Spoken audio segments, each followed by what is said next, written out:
I told you recently, didn't I, about the battle over at ITV Daytime.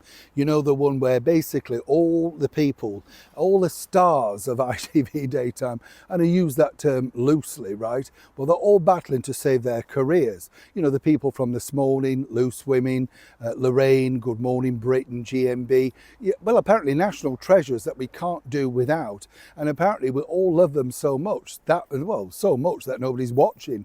And so much, of course, that advertisers have gone in droves. So ITV have suddenly woken up and realised, well, the top end at least, that they need to keep their money coming in. So the people that they're getting rid of, well, it's always the hard-working staff. You know, the real hard workers, the scene shifters, the very young people and runners that get £100 a day. They're all being cut to the bone. You know, cameramen are now going to be robotic. Not sure about that, if you notice the difference. But the other side of it is, you know, auto cue operators, you name it, everything is being cut to the bone. ITV are moving to new studios at Gray's Inn Road, which used to house ITN News and still does of a sorts. Now, what's interesting here, though, is as they're all fighting to keep relevant and, more importantly, grab the headlines, well, there's one star that's literally been flushed with success. As ever, let me explain. Hi, good to see you. I'm all right. Nice to have you back. Welcome back, one and all. Nice to have your company. Do you still watch daytime TV?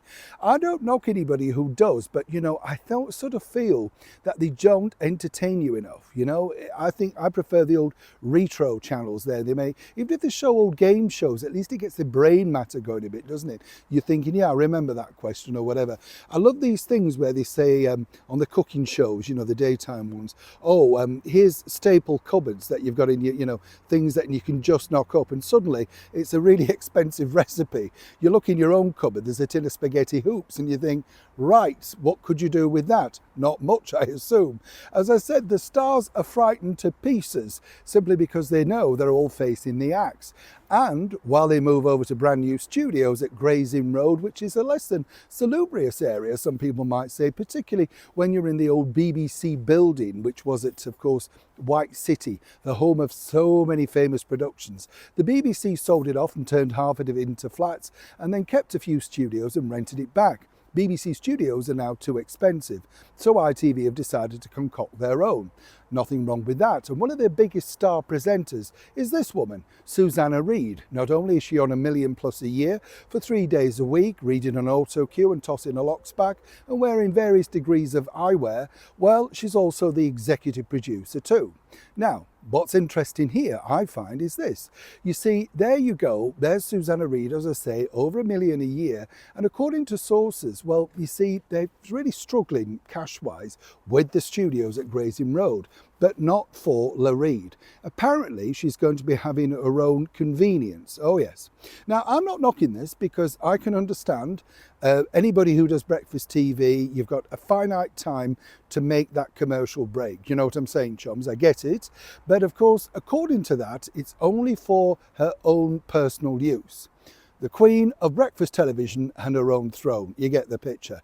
Of course, a lot of the staff are up in arms because this is going to cost a lot of money. And it just goes to show, doesn't it, when you look at the story, and I'm sure eventually all the staff will be allowed to use it, or certainly will be using it without her knowledge, right? Because it just goes to show how wrong mainstream media and television really is. You're pandering to people that are on £1 million a year that clearly the public have lost interest in, and I'm not knocking her for that. It's about promotion, it's about the content, and more importantly, it's about anti-wokery stuff. The audience want you to report on things that truly matter to them, and you don't need to see the same faces agreeing with things or dare not invite the guests on that you truly like an opinion from. But likewise, the most important thing that ITV seem to think is, well, will Susanna's convenience be met? Apparently so, at great expense. But will that bring back the ratings and indeed, more importantly, the advertisers? Flush with success? Only time will tell. Neil Sean, Kensington, London.